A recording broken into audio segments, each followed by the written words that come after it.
A certain sum of money amount Rs 1680 in 3 years and Rs 1800 in 5 years. Find the sum and rate of simple interest. অর্থাৎ কিছু টাকা 3 বছরের সুদে আসলে 1680 টাকা হচ্ছে এবং 5 বছরের 800 টাকা হচ্ছে।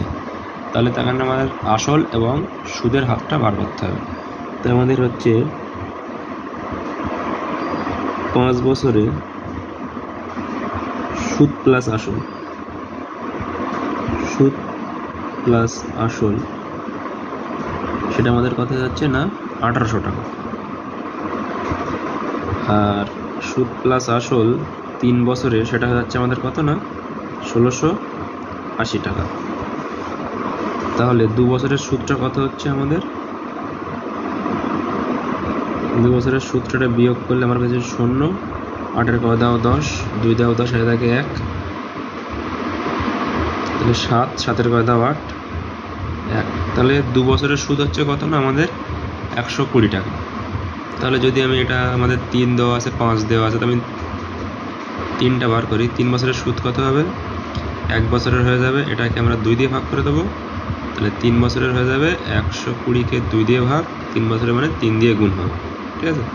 এটা দিয়ে কাটলে 60 দোকানে 120, তাহলে 180 টাকা।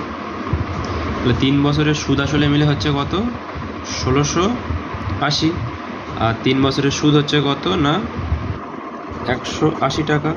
তাহলে এটা বাদ দিয়ে দিলে আমরা আসলটা পেয়ে যাবো কত, আসল আমাদের 1500 টাকা। তাহলে খুব সিম্পল, আমাদের পি হয়ে গেল কত 1500 টাকা, আই হয়ে গেল কত না 180 টাকা, আরটা কত আমরা বার করব, আর টিটা কত না আমরা 3 বছর নিয়ে হিসাব করছি। তাহলে সূত্রটা আর ইজ ইকুয়াল টু কত হয়, আই গুণ 100 পি গুণ টি।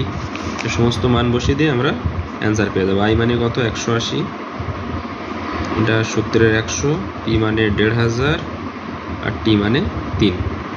এখানে দুটো শূন্য আছে, এই দুটো শূন্য এখানে কেটে গেল, 3 দিয়ে এখানে কাটলে 3 6 18, আর এই শূন্য বসে গেল, 15 দিয়ে কাটলে 4 15 60, আর 4%। অর্থাৎ এখানে যে আমাদের সামটা যাচ্ছিল, সামটা হয়ে যাবে আমাদের 1500। রেট অফ ইন্টারেস্ট সেটা হয়ে যাবে কত না 4%। যেটা বেশি থাকবে এখানে 5 বছরটা বেশি আছে, সেটা প্রথমে লিখবে সুদ প্লাস আসল হচ্ছে 5 বছরের এত টাকা, আর 3 বছরের হচ্ছে কত টাকা এত টাকা। তাহলে এটা বিয়োগ করলে আমরা পেয়ে যাব কি না 2 বছরের সুদ, বিয়োগ ফলটা হচ্ছে 2 বছরের সুদ এত। তাহলে 1 বছরের কত 3 বছর বার করতে পারি, আমরা 5 বছরে বার করতে পারি। 3 বছর নিয়ে হিসেব করছি, তাহলে 3 বছরের কত বার করে নিলাম। 3 বছরে আমাদের সুদে আসলে হচ্ছে এই টাকাটা, তো সেখান থেকে আমরা সুদটা বাদ দিয়ে দিচ্ছি 180 টাকা, তাহলে আমাদের হয়ে যাচ্ছে 1500 টাকাটা আসল। এটা ধরে আমরা আবার সেখান থেকে সুদের হারটাও বার করে